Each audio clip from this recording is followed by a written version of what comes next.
Dr. Michelle Nealand arrives to work and, like most doctors, checks her appointment list for the day. So let's go see if Safi's here. But unlike most doctors, her patients are, well, unique.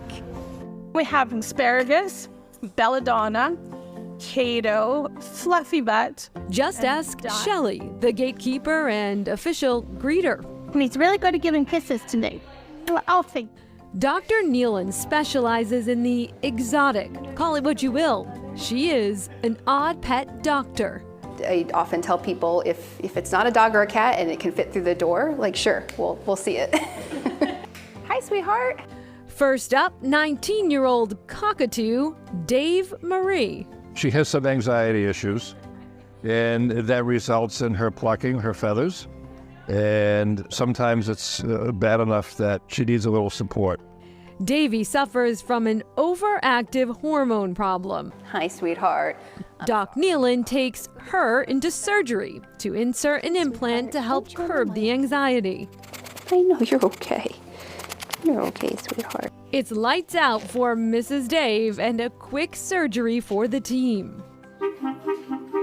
Meanwhile, downstairs at the New England Wildlife Center in Weymouth, home to the odd pet vet, lower back, and it's affecting his legs. An injured patient arrives at triage. It was a dog attack. This is just one scenario, one patient at a center that will treat more than 5,000 animals a year. Wildlife doctor does pretty much what a small animal doctor does, except for over 200 different species of wild animals. Dr. Priya Patel is the wildlife medical director. Every day we never know what's going to come through the door, and so I kind of have to think on my feet all the time. This is a little possum we got in. From emergencies to rehabilitation to nurturing, this little guy found in his mama's pouch after she was struck by a car. The pouch is protective enough that the baby's inside. These fluffers had a toolbox dropped on them, but they are looking better. They came in a little bit quiet. Now they are very bouncy and doing much better. The medical care is chaotic, yet carefully choreographed.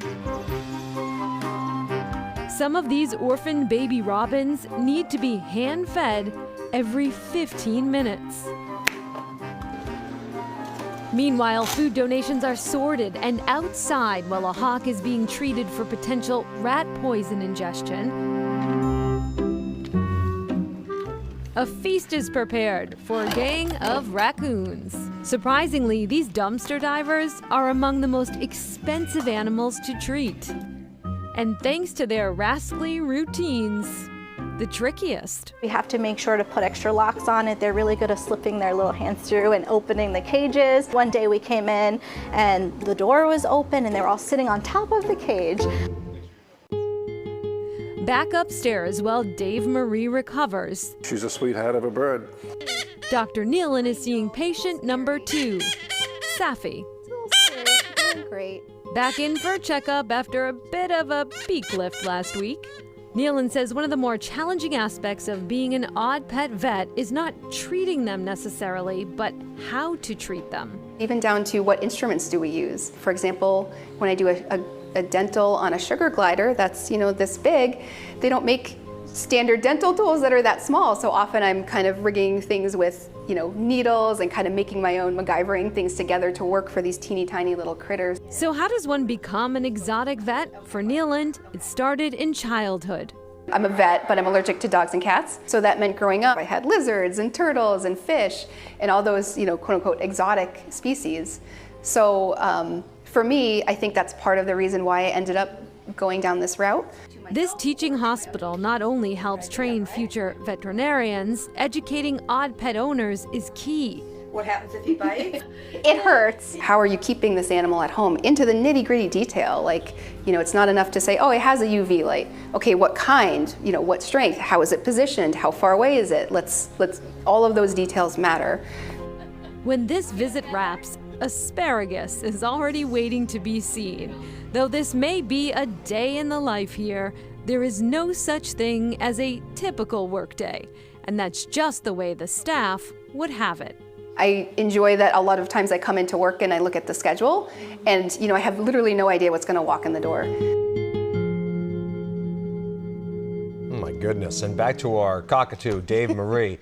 He was just Dave until an eagle-eyed vet realized that he was a she, and so thus Dave Marie. And New England Wildlife is actually a nonprofit with locations in Weymouth and Cape Cod, and they have a big focus on education, including a reentry program. The program provides jobs and training to prisoners who are reentering society.